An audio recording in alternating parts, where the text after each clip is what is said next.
தேறினவர்களுடைய சிந்தை எப்படி இருக்கும் அப்படின்றத நான் பார்க்கணும். கிறிஸ்துவர் ஆண்டவருக்குள்ள நான் வளர்ந்திருக்கிறேன், ஆண்டவருக்குள்ள நான் வளர்ந்து கொண்டிருக்கிறேன். அப்படிப்பட்டவருடைய சிந்தை எப்படி இருக்கும், அவர்கள் எப்படி இருப்பார்கள், எப்படி நடந்து கொள்வார்கள் என்றுதான் இதை நாம பார்க்க போறோம். அதுல ஏதாவது பிலிப்பியர் 3ஆம் அதிகாரத்திலிருந்து நம்ம சில காரியங்களை பார்க்கணும். அப்படி கிறிஸ்துவுக்குள் தேறினவர்கள் சிந்தை எப்படி இருக்கும் என்று நாம் பார்க்க போறோம். பிலிப்பியர் 3:15 நான் வாசிக்கும் போது, ஆகையால் நம்மை தேறினவர்கள் யாவரும் இந்த சிந்தையாய் இருக்க கடவோம். எந்த காரியத்திலாவது நீங்கள் வேறு சிந்தையாய் இருந்தால் அதையும் தேவன் உங்களுக்கு வெளிப்படுத்துவார். அதனால நம்ம தேறினவர்கள் யாவரும் இந்த சிந்தையாக இருக்க கடவன் என்று சொல்லி நாம் பார்க்கணும். அது எந்த சிந்தை அதான் பார்க்க போறேன். நாம் ஆண்டவருக்குள்ள வளர்கிறேன், ஆண்டவருக்குள்ள இருக்கிறேன் என்பதை நாம் உணர்ந்தவராக இருக்க வேண்டும். அது மட்டும் இல்ல, எந்த சிந்தை நமக்கு இருக்கணும் என்றதான் இதனால நம்ம பார்க்க போறோம். சரியா? அப்ப ஆண்டவர் இந்த பவுல் இந்த இடத்துல சொல்லும் போது பிலிப்பியர் நிருபத்துல 1-15 வரைக்கும் அப்படி சொல்லிட்டு தான் அதை சொல்றாரு. அப்ப முதல்ல சொல்லும் போது என் சகோதரே சொல்லிட்டு கர்த்தருக்குள் எப்பொழுதும் சந்தோஷமா இருக்கு, கர்த்தருக்குள் சந்தோஷமா இருக்கும். என்னங்க இந்த சிந்தை நமக்கு கர்த்தருக்குள் சந்தோஷமா இருக்கு. நம்ம பணம் இருந்தாதான் சந்தோஷமா இருக்கிறது அப்படி அல்ல. நம்ம கிட்ட எப்பயுமே காசு இருந்தாதான் சந்தோஷமா இருக்கிறது அல்ல. பாடுகளும் உத்தரங்களும் வந்தாலும் எப்படி இருக்கணுங்க, சந்தோஷமா இருக்கணும், சந்தோஷமா இருக்கணும். இது ஒரு குணம், இது ஒரு குணம். இந்த சிந்தை இருக்கு. ஏன்னா ஆண்டவருக்குள்ள வளர்ந்து இருக்கிற நாம் பாடுகள் உத்தரங்கள் துன்பங்கள் கவலை கஷ்டம் நோய் வந்த போது ஐயோ ஏசுப்பா எனக்கு நோயை கொடுத்துட்டாரு அப்படின்ட்டு வருத்தப்படுறது. இது கிறிஸ்துவின் சிந்தை அல்ல. சரியா? அப்ப நம்ம என்ன சிந்தைன்னா கர்த்தருக்குள் சந்தோஷமா இருக்கணும், அவருக்குள் சந்தோஷமா இருக்கிறது. என்னங்க அப்ப கர்த்தருக்குள் எப்பொழுதும் சந்தோஷமா இருக்க வேண்டியது இருக்கணும், அப்படிப்பட்டவர்களாய் இருக்கணும். இரண்டாவது எச்சரிக்கை. அங்க ஒரு 3 எச்சரிக்கையை சொல்லப்பட்டிருக்கிறது. வாசிங்க. நாய்களுக்கு எச்சரிக்கையாருங்கள். 3:2 நாய்களுக்கு எச்சரிக்கையாருங்கள், பொல்லாத வேலையாளுக்கு எச்சரிக்கையாருங்கள், சின்னத்துக்காரருக்கு எச்சரிக்கையாருங்கள். அப்ப நாய்களுக்கு எச்சரிக்கையாருங்கள் அப்படின்னா ரோட்ல போற நாய்களுக்கு அல்ல. நாயோட குணம் என்னங்க? 2 குணம் இருக்குது. நாய் நன்றி உள்ளது, என்னென்ன இருக்கு? நாய் தான் கக்கினதை தீண்டும். அப்ப நன்றி உள்ள மனுஷர்களை நாம் பார்க்க முடியும். ஆனால் என்னன்னா அவங்க தான் செய்த தவறை திரும்பவும் என்னங்க செஞ்சு என்ன போய்கிட்டே இருப்பார்கள். அவர்களை நான் பாவப்படிக்கூடாது. கிறிஸ்துவ வாழ்க்கையில எப்படி சர்ச்சைக்கெல்லாம் வருவாங்க, ஆனா என்ன பண்ணுவாங்க? தான் கக்கினதை திரும்ப தின்னும் நாய். ஆனா நன்றி குணம் இருக்கும். நாய்க்கு என்ன குணம் இருக்கும்? நன்றி குணம் இருக்கும். ஆனா என்னன்னா தான் கக்கினதை திரும்ப தின்னும். அது அசிங்கமா இல்லையா? இனிமே நான் என்ன செய்ய மாட்டேன், குடிக்க மாட்டேன்னு தீர்மானம் எடுக்கிறேன் சர்ச்சைக்கு வந்து, ஆனா திரும்ப குடிக்கிறேன். அப்படிப்பட்ட ஆட்களை நான் பார்த்து என்ன ஆயிடுவோம்? போச்சு, நான் கிறிஸ்துக்குள்ள இருக்க மாட்டேன், வெளியே எடுத்துருவோம். என்ன எடுத்துருவோம்? இந்த அவன் தண்ணி குடிக்கிறானா நானும் குடிக்கலாம் அப்படி குடிச்சு பாக்குறேன் அப்படின்னு சொல்லிட்டு நம்ம என்ன பண்ணிடுவோம்? போச்சு. அப்ப நாய்களுக்கு நாம் எச்சரிக்கையா இருக்குன்னா, நாயை போன்று இருக்கிற மனுஷர்களுக்கு நாம் எச்சரிக்கையா இருக்கணும். நாம் எச்சரிக்கையா இருக்கணும். நன்றி உள்ளவர்களா இருப்பாங்க, நல்லா அப்படியே சோத்திரம்லாம் பண்ணுவாங்க, எல்லாமே செய்வாங்க, எல்லாமே பண்ணுவாங்க. ஆனா என்னன்னா அவங்க அந்த பழைய சுபாவம் ஃபர்ஸ்ட் அறிக்கை செய்வாங்க. ஆண்டவரே இனிமே நான் செய்ய மாட்டேன், இதை நான் விட்டுறேன், இந்த கெட்ட பழக்கத்தை, இந்த ஒரு பொய் சொல்றது இல்லை திருடுறதை நான் விட்டுறேன், இல்லை தண்ணி அடிக்கிறத விட்டுறேன்னு முதல்ல அறிக்கை செஞ்சிருப்பாங்க. ஆனா என்ன பண்ணிடுவாங்க? அதை விடவே மாட்டாங்க, அப்படியே தான் இருப்பாங்க.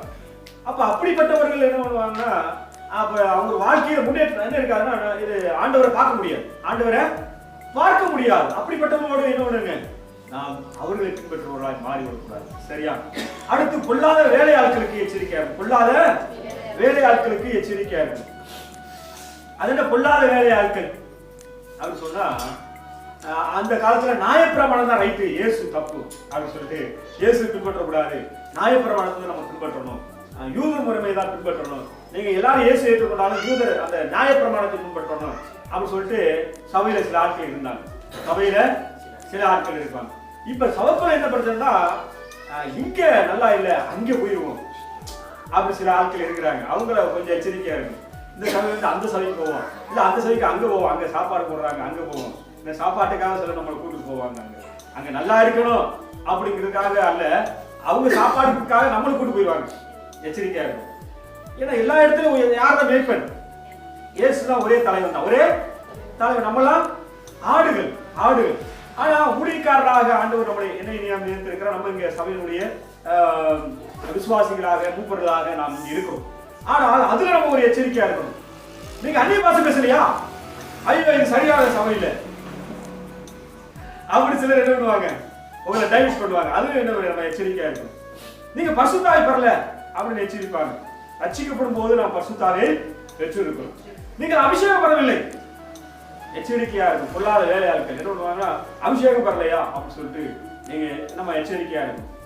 ஏன் அப்படின்னா அவங்க என்ன பண்ணுவாங்கன்னா, வேற எங்கேயாச்சும் கூட்டு போவாங்க, அங்க போய் அந்நிய பாஷை மட்டும் பேசியிருப்பாங்க, ஆனா சத்தியத்தை விட்டுருவாங்க. அபிஷேகம் பெற்றிருக்குன்னு சொல்லுவாங்க, ஆனா பைபிள் படிக்கிறதோ ஜெபிக்கிறதோ அவங்க வாழ்க்கையில இருக்காது. ஆனா ரட்சிப்பு தான் மெயின். என்னதுங்க, நான் ரட்சிக்கப்பட்டிருக்கிறேன், இயேசுவின் பாவத்துக்காக மரித்திருக்கிறேன், நான் பாவி அல்ல, நான் பரிசுத்தமாய் வாழ வேண்டும். இதுதான் மெயின். இதை வைத்துதான் எங்க அபிஷேகம் கிடைக்கிறது. அதுக்கப்புறம் அந்நிய பாஷை பேசுறாங்க, அதை நம்ம தடை பண்ண வேணாம். ஆனா அபிஷேகம் மெயின் சொல்லிடக்கூடாது. அந்த அபிஷேகம் அந்த காலத்துல இருந்தது, ஆனா அபிஷேகம் இப்ப எல்லாருக்குமே இருக்குது. எப்ப ரட்சிக்கப்பட்ட எல்லாருமே என்னங்க அபிஷேகம் பெற்றவர்கள் தான். அது ரட்சிக்கப்பட்ட எல்லாரும் அபிஷேகம் பெற்றவர்கள். அபிஷேகத்தை பெருசா சொல்ல, ரட்சிப்பு தான் பெருசு, ரட்சிப்பு தான் பெருசு. ரட்சிப்புனா என் பாவம் நீங்கி இருக்கிறது, என் சாபம் நீங்கி இருக்கிறது. அதோடு அதை நான் விசுவாசித்த போது, இயேசு எனக்காக மரித்தார் விசுவாசித்த போது என் குணம் மாறி இருக்கிறது. ரட்சிப்பு தான் பெருசு. வாழ்க்கையில் எதுங்க, ரட்சிப்பு தான் பெருசு. அதை நீங்கள் கொஞ்சம் எச்சரிக்கையா இருக்க வேண்டும். சரியா? ஏன்னா புல்லாத வேலையாட்கள் அதிக பேர் இருக்கிறாங்க வேலை செய்யறதுக்கு. ஏன்னா பிசாசுடைய வேலையாட்களாகவும் அவங்க மாறிடுவாங்க திடீர்னு. அதை குறித்து கொஞ்சம் எச்சரிக்கையா இருக்கணும். அப்புறம் பாத்தீங்கன்னா சுண்ணத்துக்காரர்களுக்கு எச்சரிக்காரு. அது யார் நம்ம முஸ்லீம்களுக்கு சொல்லப்பட்டிருக்கு. ஏன்னா அவர்கள் என்ன பண்ணிருக்கிறாங்க, அவரும் என்ன பண்ணலாம், நம்மளை டைவர்ட் பண்ணலாம். அல்லாதான் முக்கியமானவர், எங்க கொள்கையை நீங்க பின்பற்றணும் அப்படின்னு சொல்லிடுவாங்க. ஆனால் அவர்கள் என்ன சொல்லுவாங்க, அவரு இயேசு யாருன்னு சொல்லுவாங்க, ஒரு நபி, அவர் தேவன் அல்ல அப்படின்னு சொல்லுவாங்க, தேவனுடைய குமாரன் அல்ல, தூதர் என்று சொல்லுவாங்க. ஆண்டவர் தூதர் மட்டுமல்ல, அவர் சிருஷ்டிகர்த்தர், அவர் மூலமா எல்லாம் உண்டாக்கப்பட்டது, அவருக்கென்றே உண்டாக்கப்பட்டிருக்கிறது. வேதம் அதான் சொல்லுகிறது. அதனால அந்த ஒரு வெளிப்பாடு அவர்களுக்கு இல்லை. பரிசுத்தாவினுடைய அவர்கள் ரட்சிக்கப்பட்டாலே அவர் பரிசுத்தாய் வரும், ஒரு வெளிப்பாடு வரும். நியாயப்பிரமாணத்தோட நின்றுக்கிறது, நியாயப்பிரமாணத்தோட நின்றுக்கிறது. நான் போய் சொல்ல மாட்டேன், நான் திருட மாட்டேன், நான் 5 நாள் தொழுவேன், ஆண்டவரை கடவுளை உரு வச்சு வழங்க மாட்டேன், அதுலேயே நின்றுக்கிறது. அதுக்கப்புறம் ஸ்டெப்புக்கு வரது கிடையாது. அதுக்கப்புறம் அடுத்த ஸ்டெப்புக்கு வருவதில்லை, வராதவர்களாக அவர் இருக்கிறார். ஆனால் இங்க என்ன சொல்லப்பட்டதுன்னா, அவர்கள் அந்த நியாயப்பிரமாணத்தை கொடுத்துக் கொள்வார். ஏன்னா நாங்க ஆபிரகாம் பிள்ளைகள். ஏன்னா ஆபிரகாம் தான் என்ன சின்னத்து பண்றது குறித்து சொல்லியிருந்தார். பிறக்கிற 8வது நாள் ஆண் குழந்தைகளை சின்னத்து பண்ணணும் அவர் சொல்லியிருந்தார். அதையே பிடித்துக் கொள்வார். ஆபிரகாம் எங்க தகப்பனவா, பெரிய ஆள் அல்லவா. அடுத்து மோசேயை பிடித்துக் கொள்கிறார். ஆனால் நமக்கு யாரெல்லாம் இருங்க, ரட்சகர் இயேசு பாவத்துக்காக. ஏன்னா நியாயப்பிரமாணத்தை பிடிச்சிருக்கிறவர் பாவம் செய்யாதவனா செய்வார். எல்லாத்தையும் செஞ்சுட்டு எல்லாத்தையும் செஞ்சுட்டு லாஸ்ட்ல திருடாத இருப்பாயாக, இச்சியாத இருப்பாயாக இருக்கு. அதை செய்யாம போனாலும் என்ன, பாவி தான். சரியா? ரைட்டா? ஆனால் ரட்சிக்கப்பட்டவன் தான் என்னங்க, கிறிஸ்துவுக்குள் விசேஷவனாய், தேவனுக்குள் விசேஷவனாய் இருக்கிறான் என்பதை நாம் மறந்து விடக்கூடாது. சரியா? அதனால இந்த நாள்ல நாம் தெரிந்து கொள்ள வேண்டிய ஒரு காரியம், அப்ப இந்த 3 காரியத்துக்கு எச்சரிக்கையாய் இருக்கணும். அப்படிப்பட்டவர்களாய் நாம் இருப்போம். தேர்ந்தவர்கள் சைலண்ட் போட்டிருக்கோமா? சைலண்ட்ல போட்டுருங்க. அப்ப இப்படிப்பட்டவர்களாக நாம் என்ன பண்ணுங்க, இருக்க வேண்டும். கிறிஸ்துவுக்குள் தேர்ந்தவர்கள் ஆனா கிறிஸ்துவுக்குள் இருக்கிறவர்களா இருக்கணும். கவலையே நினைச்சிட்டு இருக்க கூடாது, பிரச்சனையை நினைச்சிட்டு இருக்க கூடாது. நம்ம எதிரியா, நம்ம யாரையும் எதிரியா நினைக்கிறது இல்லை. நம்மள ஒரு எதிரியா நினைச்சிட்டு இருப்போம், அவனை பார்த்து நினைச்சிட்டே இருக்கக்கூடாது. அவன் ஒரு தேவை இருக்கு, அதை பத்தி நினைச்சிட்டு இருக்க கூடாது. ஆண்டவர்கிட்ட வச்சுட்டு, ஆண்டவரே இது சாதாரண தேவை, எனக்கு என்ன பெரிய தேவை, ஆனா இதுக்கு உங்களுடைய பார்வையில சின்ன தேவை, இது ஈஸி தான் ஆண்டவர், நீங்க செஞ்சிருவீங்க அப்படின்னு சொல்லிட்டு யாரும் நம்ம பார்த்துட்டு இருக்கணும். அவருக்குள் கர்த்தருக்குள் எப்பொழுதும் சந்தோஷமா இருக்கணும். சரி, அடுத்து தொடர்ச்சியா நான் பார்க்கும்பொழுது மாமிசத்தின் மேல் நம்பிக்கை வைக்கக்கூடாது. மாமிசத்தின் மேல நம்பிக்கை கூடாது. என்ன மாமிசத்தின் மேல நம்பிக்கை வைக்கக்கூடாதுன்னு சொன்னோம். 3 to 6 வரைக்கும் வாசிக்கும் போது, மாமிசத்தின் மேல் நம்பிக்கை ஏறாமல் ஆவியினாலே தேவனுக்கு ஆராதனை செய்து கிறிஸ்து இயேசுவுக்குள் மேன்மை பாராட்டுகிற நாமே உருட்டு சனம் உள்ளவர். அப்ப ஆவியினாலே நாம் ஆராதனை செய்யணும். ஆவிக்குள்ளாக போய் நாம் இப்பொழுது ஆராதனை செய்வது என்பதை நாம் மறந்து விடக்கூடாது. அப்ப ஆரம்ப கால ஆராதனை எப்படின்னா மாமிசத்துக்குள்ளான ஆராதனை. என்ன மாமிசத்துக்குள்ளான? ஆடை பூச்சி வெட்டணும், ஆசாட்ட கொண்டு வரணும். அப்ப நம்முடைய அந்த அந்த கால ஆராதனை எப்படின்னா அது மாமிசத்துக்குள்ளான ஆராதனை. என்ன ஆராதனை? சூடை ஏற்றுவோம், பத்தடிப்போம். இது மாமிசத்துக்குள்ளான ஆராதனை, அதோட போயிடும், அவ்வளவுதான். ஆனா ஆவிக்குரிய ஆராதனை அப்படி இல்லை. நாம் கைகளை வணங்கி நாம் முழு ஆத்மாவும் முழு பலன், அப்புறம் என்னங்க முழு இருதயம் ஒரே கொட்டில வந்து ஆண்டவரே நான் தொழுது கொள்கிறேன் என்று ஆவிக்குள்ளாக போய் தொழுகிறோம். ஒரு ஆவிக்குள்ளாக தொழுகிறவர்களாக நாம் இருக்க வேண்டும். அடுத்து நான் பார்க்கிறோம், மாமிசத்தின் மேல் நம்பிக்கையா வைக்க வேண்டுமானால் நானும் வைக்கலாம். வேறொரு மாமிசத்தின் மேல் நம்பிக்கை வைக்க நினைத்தால் நான் அதிகமாக அப்படி செய்யலாம். ஆனா என்ன பண்றாங்க, மாமிசத்தின் மேலே வைக்கும் நம்பிக்கை என்னன்னு பார்ப்போம். நான் 8ஆம் நாளில் விருத்தசேதனம் அடைந்தவன், இஸ்ரேல் வம்சத்தான், பெண்ணின் கோத்திரத்தான், எபிரேயரில் பிறந்த எபிரேயன், நியாயப்பிரமாணத்தின்படி பரிசேயன், பக்தி வைராக்கியத்தின்படி சபையை துன்பப்படுத்தினவன், நியாயப்பிரமாணத்துக்குரிய நீதியின்படி குற்றம் சாட்டப்படாதவன். இதெல்லாம் என்னங்க சர்டிபிகேட். யாருக்கு? அவளுக்கு சர்டிபிகேட். எபிரேயருக்கு பிறந்த எபிரேயன்னா நான் உசந்த ஜாதி அப்படின்ட்டு ஒரு வாரம், நான் இந்த ஜாதி அப்படின்ட்டு வரும். அடுத்து 8ஆம் நாளை விருத்தசேதனம் அடைந்தவன் அப்படின்னா என்னன்னா நானும் ஆபிரகாம் சந்ததிதான், நானும் பெரிய ஆளு தான், நானும் இஸ்ரேல் வம்சத்தை, நானும் பெரிய ஆளா இருந்தான் அப்படின்னு நினைச்சுக்கிறது. அப்புறம் என்ன வச்சுக்கிறோம்,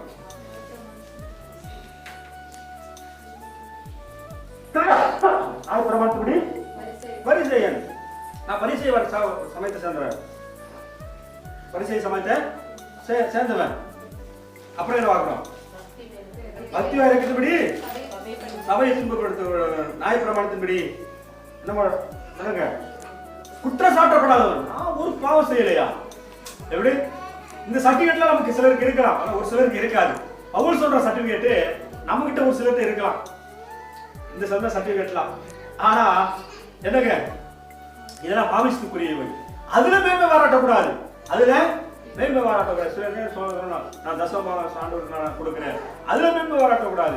அடுத்த சபைக்கு நான் தொடர்ந்து வரேன், அதுல மேன்மை பாராட்டக்கூடாது. இப்ப ஜெபிக்க எனக்கு இடம் வரேன், எனக்கு என்னை போய் ஜெபிக்க சொல்ல அவரு, அதுல மேன்மை பாராட்டக்கூடாது. சரி, இன்னைக்கு ஆவியாளர் ஜெபிக்க கொடுக்குறாரா, என்ன பெரு சொல்லி கூப்பிடுறாரா, இல்ல நீங்களே நான் ஒரு பாட்டு பாடுற சொல்றீங்களா, ரைட்டு, அப்படி செய்யலாம். ஆனா பிரதர் என்னை கூப்பிடவே இல்லையே, அப்படி மாமிசம் என்ன பண்ணிருக்காரு. எனக்கு நல்லா பாட தெரியும், என்ன பண்ணுங்க, எனக்கு நல்லா பாட தெரியும், அதனால என்ன பண்ண பிரதர் என்ன கூப்பிடவே மாட்டாரு, அப்படி ஒரு எண்ணம் வந்துடக்கூடாது.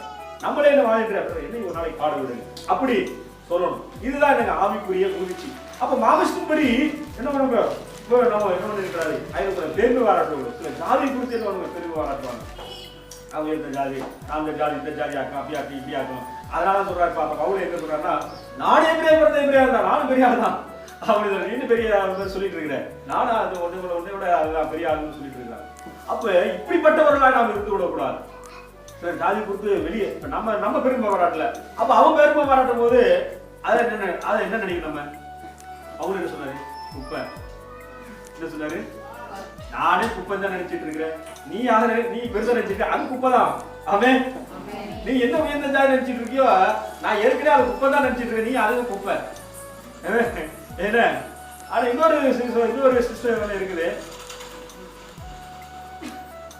உயர்ந்த ஜாதியில இருக்கிறவங்க அவங்கள நாளையா வைக்கணும்னு சொல்லி நினைப்பாங்க. என்னன்னா அந்த உயர்ந்த என்ன நீங்க எல்லாம் கிறிஸ்டியன்லாம் போகாதீங்க, ஆண்டவரை கேட்டுக்காதீங்க, பேரெல்லாம் பார்த்துக்காதீங்க.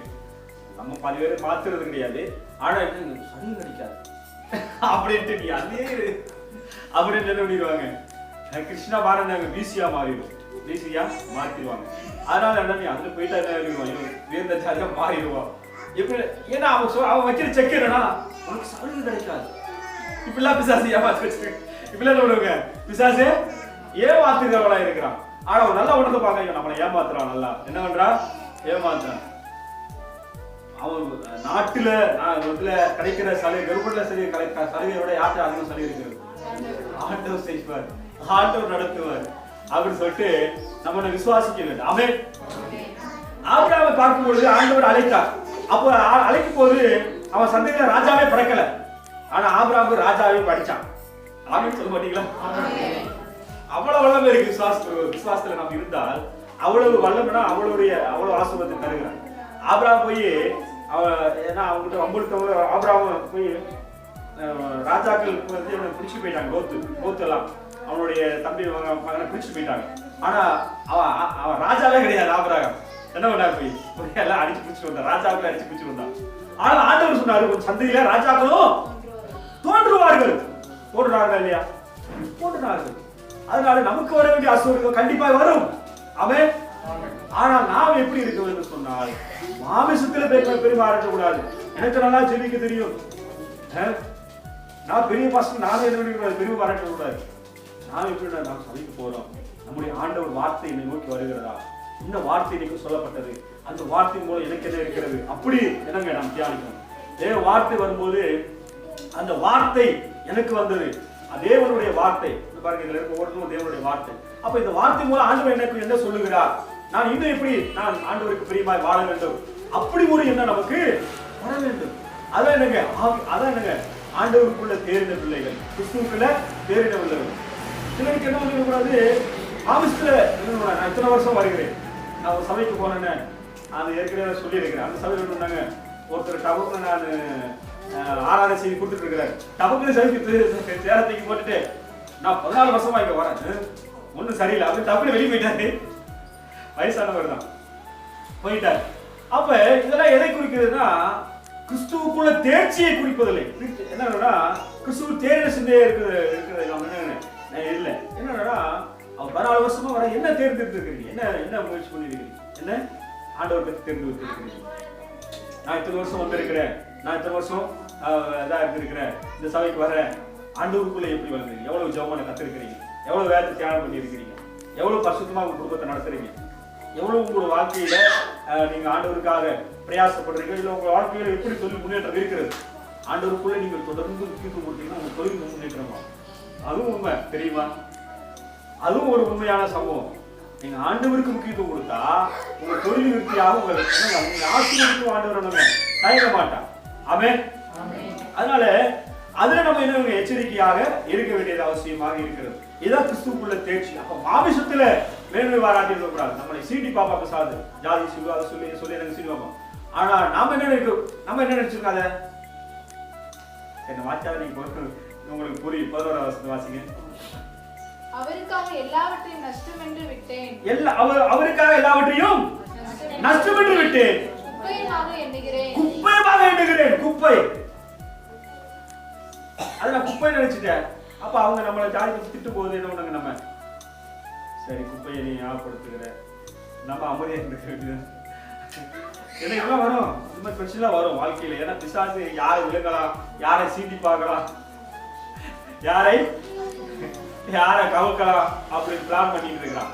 நீங்க குப்பை நினைச்சா அப்ப அந்த குப்பையை கொண்டு வந்தா சரி அது குப்பை தான், சரி கம்ப்யூட்டர் பண்ணுவாங்க அப்படின்ட்டு கம்ப்யூட்டர் இருக்கிறோம். இல்லைன்னா நம்மளும் என்ன ஏற்று பேச ஆரம்பிச்சிருவோம், நம்மளும் அடிக்க ஆரம்பிச்சிருவோம். இது பெரிய பிரச்சனையா மாறும். எல்லாவற்றையும் குப்பை நஷ்டமாக எண்ணுவேன். இப்ப நான் பிரசங்கம் பண்றேன்னா, டிகிரி படிச்சுட்டு ஒரு பைபிள் காட்சி வந்து படிச்சுட்டு வந்து படிக்கிறேன்னா அந்த பெருமை வந்துடக்கூடாது. எனக்கு அதெல்லாம் குப்பை தான். தேவ சமூகத்தில் இருந்து ஆண்டவரே இன்னைக்கு என்ன நான் செய்து கொடுக்கணும், நான் போய் நிற்கும் போது பயந்து நிற்கணும், ஆண்டவரே ஏன் வார்த்தையை ஏதாவது சொல்லிடக்கூடாது, நீங்க சொல்றதுக்கு சொல்லணும் அப்படி சொல்லி கொடுக்கணும். இதெல்லாம் எதுக்குன்னா தேர்ச்சியை காட்டுது. நான் ஆண்டவருக்குள்ள என்ன சிந்தை இருக்கிறேன், தேர்ந்தவர்கள் ஆண்டவருக்குள்ள நான் தேர்ந்தவனா இருக்கேன்னா அந்த சிந்தை என்ன சிந்தை இருக்கிறது நமக்குள்ள என்பதை நாம் என்ன பண்ணுங்க, அதை நாம் கருத்தில் கொள்ள வேண்டியது இருக்கிறது. அதனால மாமிசத்துக்குரியவர்களாய் நாம் இருந்து விடக்கூடாது, எச்சரிக்கையாக நாம் இருக்க வேண்டியது இருக்கிறது. அதனாலதான் அவர் சொல்லுகிறார், இது 7ஆம் வசனம், ஆகிலும் எனக்கு லாபமா இருந்தவைகளோ அவைகளை கிறிஸ்துவுக்காக நஷ்டம் என்று எண்ணினேன். நல்லா படிப்பு இருந்தாலும் என்னங்க, நல்லா படிப்பு இருந்தாலும் என்னங்க, நல்லா அழகா இருந்தாலும் ஒன்றும் இல்லை, அவர்தான் மெயின். நல்லா படிப்பு இருந்தாலும் நமக்கு அறிவு வந்துருமா, இல்ல நானும் வந்துருமா, இல்ல அழகு இருந்தாலும் வந்து போதில்லை. அவர் எப்படிப்பட்டவர், அவருக்காக நான் என்ன செஞ்சுட்டு இருக்கிறேன், அவரை குறித்து சிந்தித்துக் கொண்டிருக்கிறேன், எல்லாமே வந்துடும், அழகும் வந்துடும், அறிவு வந்துடும், நாணமும் வந்துடும். சரியா? அதனால இப்படி ஒரு சிந்தை நமக்கு தேர்ந்தவருக்குள்ள இப்படி ஒரு சிந்தை இருக்கணும். அதனால பவுல் என்ன சொல்றானோ, அது லாபமா இருக்கிறத என்ன நினைச்சா நஷ்டமாக எண்ணுகிறேன். லாபமா நினைச்சிட்டு நம்ம லாபமா இருக்கிறத நஷ்டமா நினைச்சா நமக்கு என்னங்க, எதிர்பார்ப்பதை காட்டிலும் நமக்கு லாபமான காரியங்கள் நமக்கு வாய்க்கும். ஆமென். ஆமா, நம்ம எதுல வைராக்கியமா தேவையில்லாத வைராக்கியத்துல இருந்தோம் வச்சுக்க, பெரிய பிரச்சனையை சந்திக்க முடியாது. பாருங்க அடுத்து வாசிக்கிறோம். இதெல்லாம் என்னங்க, மாமிசத்தின் மேல நம்பிக்கை வைக்கக்கூடாது, மாமிசத்தின் மேல நம்பிக்கை வைக்கக்கூடாது என்பதை நாம் மறந்து கொள்ளக்கூடாது. அடுத்து 8, அது மாத்திரமல்ல, என் கர்த்தராகிய கிறிஸ்து இயேசுவை அறிகிற அறிவின் மேன்மைக்காக எல்லாவற்றையும் நஷ்டம் என்று எண்ணிக்கொண்டிருக்கிறேன். நஷ்டம் என்று அப்ப நான் படிச்சது நஷ்டமா அப்படின்னு நினைச்சு போட்டாரு. அப்புறம் நான் இது வரைக்கும் டிகிரி படிச்சிருக்கிறேன் அப்படின்னு நம்ம எண்ணிக்கூடாது. ஏன்னா அதனால பெருமை வந்துடக்கூடாது. அதை நம்ம நினைச்சுக்கணும். படிச்சிருக்கிறோம், அது மூலம் சில காரியங்களை கற்றுக்கிறோம், அதனால சமயத்துல மதிப்பு இருக்கிறது. அதனால என்னன்னா மதிக்கிறார்கள் என்ற ஒரு பெருமை நமக்கு வந்துடக்கூடாது. அதுக்காக என்னன்னா அது நஷ்டம் என்று என்ன வேண்டும், நஷ்டம் என்று என்னன்னா, ஏன்னா பவுலை பார்க்கும்போது அவன் குற்றம் சாட்டப்படாதுன்னு சொல்றான். அதெல்லாம் குப்பைதான் அப்படின்னு சொல்றான். எபிரேயர் அப்படிங்கிறான், அதுவும் குப்பைதான் அப்படிங்கிறான். 8ஆம் நாளை விட்டு சேவை செய்ய மாட்டேங்கிறாங்க, அதுவும் குப்பைதான். இஸ்ரேலர், நான் வந்து இஸ்ரேலர், எல்லாரும் பெருமை பேர், நானும் இஸ்ரேலர், அதுவும் குப்பைதான். இயேசுவை ஏற்றிருக்கிறியா, பாவ மன்னிப்பு பெற்றிருக்கிறியா, ரட்சிக்கப்பட்டிருக்கியா, என்னங்க அதுதான் விசேஷம். பொதுவாக கிறிஸ்துவ நான் என்ன சொல்றேன்னா, ரட்சிக்கப்பட்டதுதான் மெயின். அபிஷேகம் பெற்ற இப்படி பெருவாரதெல்லாம் குப்பை, அந்நிய பாஷை பேசுற குப்பைதான், பேசிட்டு இருக்கிற குப்பை. ரட்சிக்கப்பட்டு உன் கிரியை எப்படி இருக்கிறது? பின்வாங்கி போயிட்டியா என்பதை நான் பார்க்கணும். அப்ப பார்க்கிறோம் தொடர்ச்சியாக. அப்ப இங்க வாசிக்கிறோம், நஷ்டமான்று எண்ணுகிறேன் என்று சொல்லி வாசிக்கிறோம். 9, நான் கிறிஸ்துவை ஆதாயப்படுத்திக் கொள்ளும்படிக்கு நியாயப்பிரமாணத்தில் வருகிற சுயநீதி உடையவனாயிராமல் கிறிஸ்துவை பற்றி விசுவாசத்தினாலே வருகிறதும் விசுவாசம் மூலமாய் தேவனால் உண்டாயிருக்கிறதுமான நீதி உடையவனாயிருந்து கிறிஸ்துவுக்குள் இருக்கிறேன் என்று காணப்படும்படிக்கு. அப்ப ஆண்டவருக்குள்ள ஆண்டவருடைய பிள்ளையா இருக்கிற அப்படி சொன்னா நம்ம நியாயப்பிரமாணத்தை பிடிக்கூடாது. எதை பிடிக்கணுங்க? கிறிஸ்துவை விசுவாசிக்கிறதுனால வருகிற நீதியை பிடிக்க வேண்டும். நியாயப்பிரமாணத்தை பிடிச்சா என்ன ஆயிருங்க? போச்சு. நியாயப்பிரமாணத்தை பிடிச்சா என்ன ஆயிருங்க? போச்சு. அப்ப கிறிஸ்துவுக்குள் நான் இருக்கிறேன் என்று சொன்னால் என்னங்க? சுயநீதியை நாடக்கூடாது. சுயநீதியை நாடக்கூடாது. சுயநீதினா நியாயப்பிரமாண நீதி தான் சுயநீதி. நான் வந்து பொய் சொல்றதில்ல, திருடுறதில்ல. நம்ம சபையில இருக்கிற ஒருத்தர் திருடுறாரு, நான் அந்த சபைக்கு போக மாட்டேன். நான் வந்து தண்ணி அடிக்கிறதுல எதுவும் செய்யறதில்ல. நம்ம சபையில ஒருத்தர் வந்து எப்பயோ ஒரு தண்ணி அடிக்கிற நான் பாக்குறேன், இதெல்லாம் சுயநீதி. அவர் எப்படி இருக்கிறாரோ இல்லையோ, நான் ஆண்டவருக்குள்ள இருக்கிறேன்னு காமிக்கிறதுக்காக நான் என்ன பண்ணுவேன்? ஆண்டவரை நான் இருக்க பிடித்துக் கொள்வேன். ஆமே. ஆமா, அவரு வாரத்துக்கு ஒரு வருஷத்துக்கு ஒரு சபைக்கு போறாரு, அதெல்லாம் சுயநீதி. நான் ஆண்டவரை வாரத்துக்கு ஒரு ஓய்வு நாளை பரிசுத்தமாய் அனுசரிப்பாராக என்று எழுதியிருக்கிறது. அதனால என்ன பண்ணா, கிறிஸ்துவ நீதியை நான் நிறைவேற்றுறேன், நியாயப்பிரமாணத்தையே நிறைவேற்றுகிறவனா இருக்கிறேன். அதனால சுயநீதியை சாராமல் என்ன நீதியை சார்ந்திருக்கிறேன்? கிறிஸ்துவோட வருகிற நீதியை நாம் சார்ந்திருக்க வேண்டும். கிறிஸ்து மூலமாக ஆண்டவர் நமக்கு நீதி செய்கிறார். ஆண்டவர் என்ன பண்ணுங்க, நீதி தெரியாதவர்கள், உண்மை தெரியாதவர்கள், ஒழுக்கம் தெரியாதவர்களாக இருந்து நம்மளுக்கு கிறிஸ்துவ நீதி நமக்குள்ள வெளிப்பட்டது, பசுத்தம் வெளிப்பட்டது, அவருடைய அன்பு வெளிப்பட்டது, அவருடைய அற்புதம் வெளிப்பட்டது, அதிசயம் வெளிப்பட்டது நம்ம இடத்துல. ஆமென். நடந்துச்சா இல்லையா? வெளிப்பட்டது. அனுதினமும் அது நடக்கக்கூடியதாக இருக்கிறது. அதனால சுயநீதி இல்லாமல் என்ன பண்ணுங்க, நாம் கிறிஸ்துவை பற்று விசுவாசத்தினாலே வருகிறதும் விசுவாசம் மூலமாக தேவனிடத்தில் உண்டாயிருக்கிறதுமான நீதி. நம்ம நீதி அதுதான் நீதி. இயேசு கிறிஸ்து மூலமாக வருகிற நீதி தான் நமக்கு. நியாயப்பிரமாணத்தினால வருகிற நீதி. அவன் திட்டா நானும் திட்டினேன், அவன் திட்டினா நானும் திட்டினேன், அவன் ஜாதி பத்தி பேசினா நானும் ஜாதி பத்தி பேசினேன். இதெல்லாம் நீதி. கிறிஸ்துவ பற்ற நீதி என்னங்க? தீமைக்கு விலகி நன்மை செய்ய. இன்னொரு இடத்துல ஒரு தீமையை விட்டு விலகி ஓடுங்கள் இருக்குது. அந்த மாதிரியான சூழ்நிலை வருதா பேசுறது, நம்ம அந்த இடத்துக்கு கிளம்பிடுவோம். அவன் இயேசு கல்லறிய எரிய ஆரம்பிச்சாங்க. இயேசு என்ன பண்ணாருங்க? இயேசு கல்லறியல, ஒரு வார்த்தை சொன்னாலே செத்துருவாங்க. ஆனா என்ன விட்டாரு? அவரு விலகி போயிட்டாரு, அவர் வாட்டி போயிட்டாரு. அவன் அப்ப தீமை செய்யக்கூடிய வாய்ப்புகள் இருக்கிறது. நமக்கு செய்ய தெரியாதா? நம்ம ஏற்கனவே அப்படிதான் இருந்தவங்க செய்யலாம். பாருங்க, பிள்ளைங்க தட்டை வந்து சாப்பிடும்போது தூக்கி போடுது. நம்ம இன்னும் ரெண்டு தடவை அடிச்சுட்டு 2 தடவை அடிப்போம். அதுக்கப்புறம் இவங்க இப்படி மட்டும் விட்டுருவோம். இல்லைன்னா இன்னும் சரி அவன் அடிச்சு திருத்துவோம். அதே ஒரு சம்பவம் வெளியில போய் ஒருத்தர் நம்ம மேல சகதி அனுப்பிடுறாரு. நமக்கு எப்படி இருக்கும்? அதை சகிப்போமா? சகிப்பா சொல்லுங்க. சகிக்க மாட்டோம். அப்ப எரிச்சல் ஆகிடும். முதல்ல எரிச்சல் வந்துடும். நமக்கு முதல்ல ஒரு காரியம் பார்த்தா நமக்கு எரிச்சல் வந்துடும். என்ன மேல நீ செஞ்சிட்டியா? சரி, பொதுப்படையா எடுத்துக்கொள்வோம். நீங்க ஒரு நம்ம நாகூர் பஸ்ல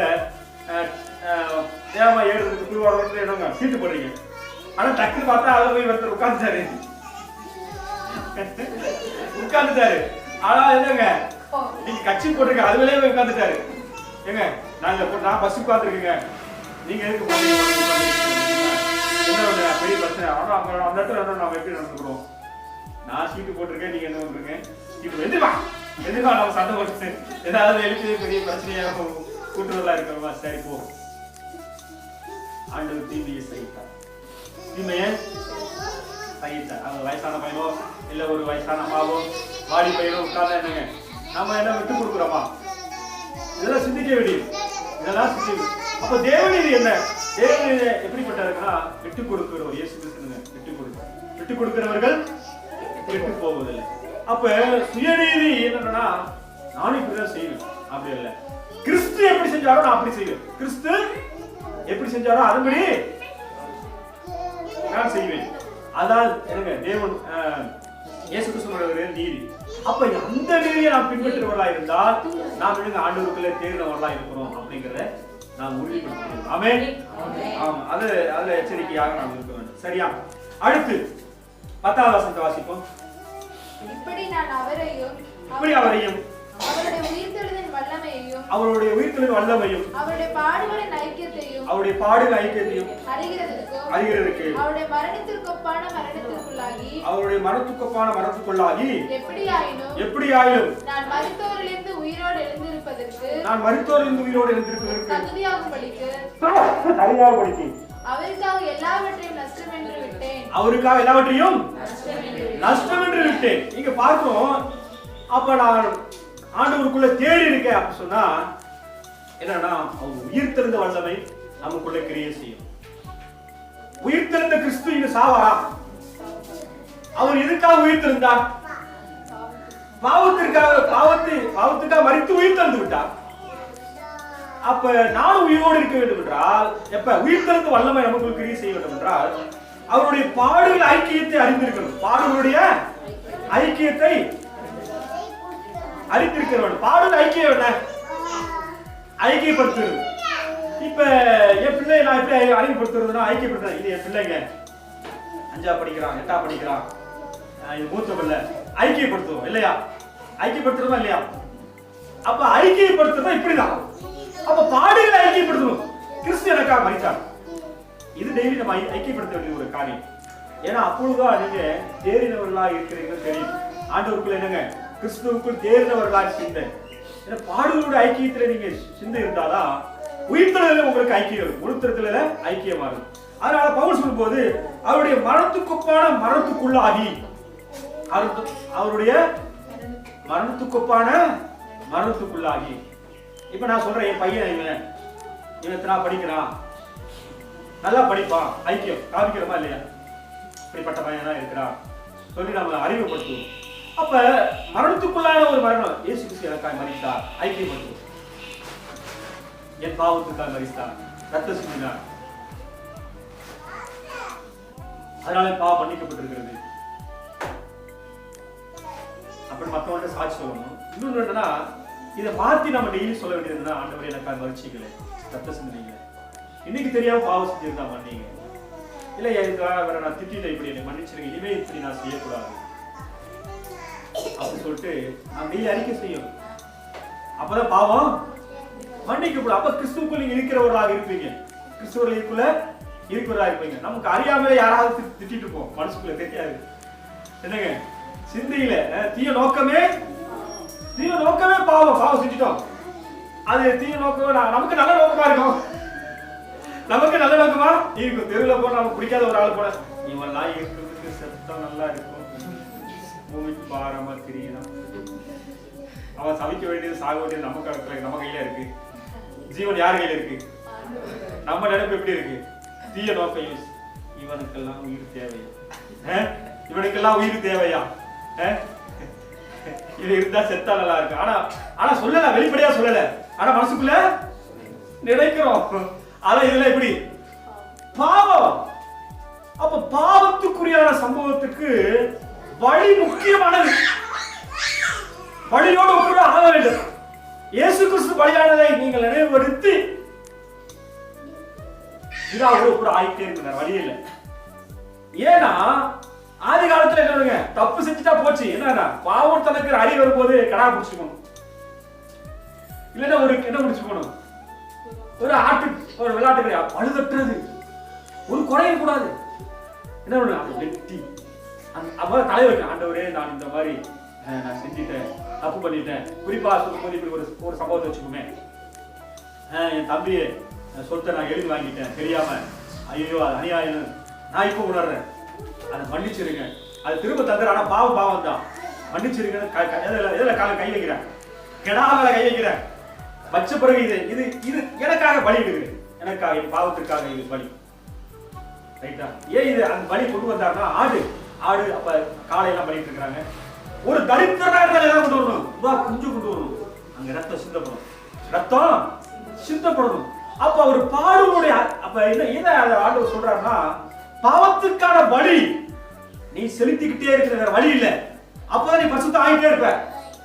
அவன் அப்ப பாவத்திற்கான பலி செலுத்தப்பட்டாயிற்று, அதை நினைவு கூறி நீ என்ன பண்ணு, ஆண்டவர்கிட்ட ஒப்புரவாகு, பிதாவிட்ட ஒப்புரவாகு. நீ டெய்லி நீதிமான் என்று நினைச்சிடாத. பவுல் என்ன பண்றாருங்க, பாவத்தின்படி என்ன சொல்றாருங்க, நியாயப்பிரமாணத்தின்படி குற்றம் சாட்டப்படாதவன் நீ அப்படி எண்ணிடாத. நாம் அப்படி எண்ணிடக்கூடாது. நீங்க பாவம் செய்யறது எண்ணிடக்கூடாது. ஆண்டவருக்கு மன்னிச்சிருங்க, ஏதாவது பாவம் மன்னிச்சிருக்கீங்க, ரத்த சிந்திருக்கீங்க, வழியை நினைவு கூறுங்க. உங்களை ஆண்டவர் கெடா குடிச்சு வர சொல்லல, நான் மறித்தேன் அதை நினைவு கூறு. அப்ப மறித்ததுல நீங்க உங்களை ஒப்புரவாக்கினால் உயிர்த்தெழுதல் வல்லமை உங்களுக்குள்ள கிரியை செய்யும்.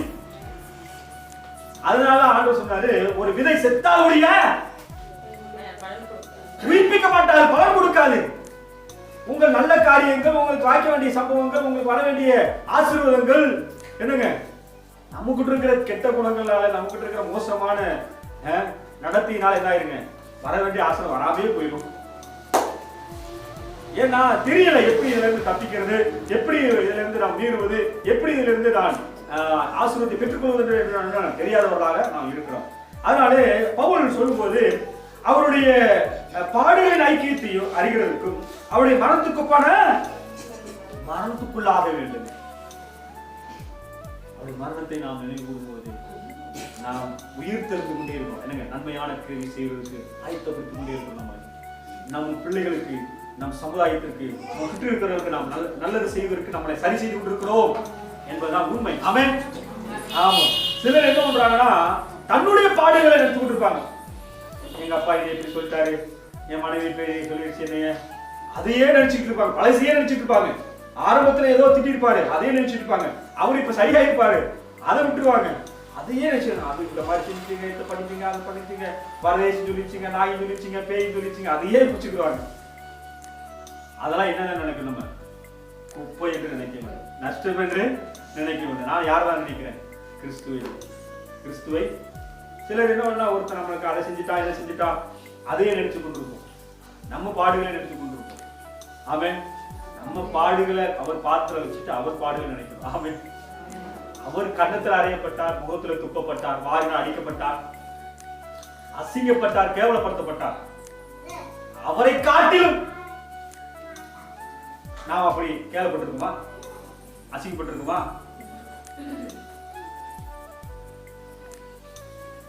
இல்ல. வேதனைப்பட்டிருக்குமா? இல்ல. ஏன் அதை அவருடைய மரணத்துக்குள்ள ஆகிறார்னா, பவுல் பாவத்துக்கு அனுபவம், சாகுறதுக்கு அனுபவம், பாவம் செய்யாதபடிக்கு நம்ம நன்மை செய்யணும். அதனால மரணத்துக்குள்ளாக போகி எப்படியான மருத்துவருந்து உயிர்த்தோடு எழும்பதற்கு தகுதியாகும்படிக்கு அப்ப எப்பொழுதெல்லாம் நாம் அவர் சொன்னார் கடைசி காலத்துல கடைசி வேலையில உயிர்த்தெழுதலை குறித்து சொல்லப்பட்டிருக்கிறது. ஆனால் எப்பொழுதெல்லாம் நாங்கள் பாவத்துக்கு மரித்து அதாவது கிறிஸ்துவோட மரணத்தை நாம் நினைக்கிறோமோ அப்பொழுது என்ன பண்ண போறோம்? நாம் உயிர்த்தெழுகிறோம். ஆண்டவருக்குள்ள என்னங்க ஆண்டவர் உயிர்த்தெழுதல் வல்லமை நமக்குள்ள கிரியை செய்யறதை நாம் பார்க்க முடியும். அவன் ஆமா, ஏன்னா இயேசு கிறிஸ்து எனக்கு மரித்தார், எனக்கு ரத்த சிந்தினார் சொல்லும் போது நான் பாவி என்று நான் பாவத்திற்கு அதுக்காக நான் நீதிமான அல்ல அப்படின்னு அல்ல அது நினைச்சிடாதீங்க. வருஷமெல்லாம் பாவிதான் அப்படின்னு நினைச்சிடாதீங்க. ஆண்டவர் எப்பொழுது மரித்தார் என்று நீங்கள் விசுவாசிக்கிறீர்களோ அப்ப என்ன ஆயிடுச்சுங்க? நீங்கள் பரிசுத்தமானீர்கள், நீதிமானானீர்கள். எதுல? ஆவியில உணர்றீங்க. அதுக்கப்புறம் ஆத்துமாவுல டெய்லி என்ன பண்றீங்க? பரிசுத்தமாயிட்டே இருக்கிறீங்க. மரணம் வரும்போது நீ முழுவதும் பரிசுத்தமானவன் அப்படி சொல்லி ஆண்டவர் சர்டிபிகேட் கொடுக்கிறார், நீதிமான் கொடுக்கிறார்.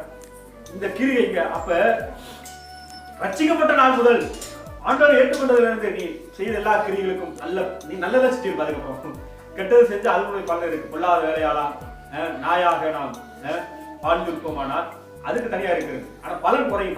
பரலோகத்துக்கு போனா பலன் குறையும்.